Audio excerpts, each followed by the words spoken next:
जे सर लोक आणि मॅडम लोक काय मज्जा करत होते फन फेअर मध्ये। तर जय श्रीराम सर्वांना, माझे नाव नेनमाची। तर आज होती आमचे कॉलेजमध्ये फन फेअर। तर काय आमचे शाळेचे मित्रांनी पण टाकलेला होता फन फेअरचा स्टॉल। आमच्या दरवर्षीच्या कॉलेजच्या फन फेअर मध्ये काय एवढीच पब्लिक असते जाम। आमच्या कॉलेजमधला प्रकाश आणि प्रियांशूनी पण स्टॉल टाकला होता। मस्त काय वडापावचा होता, मी पण खाल्ला। फन फेअर मध्ये काय पूर्ण डाकीडानू चालले काय आपला हर्ष आंबिरे, एकदम फास्टर बॉलर डाकीडानू मधला वंडर बॉय। फन फेअर मध्ये फिरता फिरता बघितलं काय आमच्या गावातला पण एखादं दुकान होतं, ते पण केकच्या। मी म्हटलं काय चला खाऊन येऊ याच्या पण। सर लोक काय घरी गेलेच नाही मिळत, अजून पण फन फेअर मध्ये काय एन्जॉय करत आपल्या सर काय एकदम कडक। या भावाला तर 2 डोळे नाही मिळत तरी गाणं बघा ना।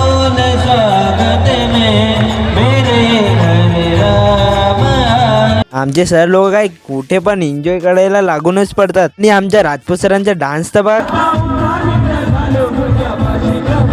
तुमच्या भाऊला फॉलो नसला केला असेल तर फॉलो करून घ्या। चला चला, बाय बाय।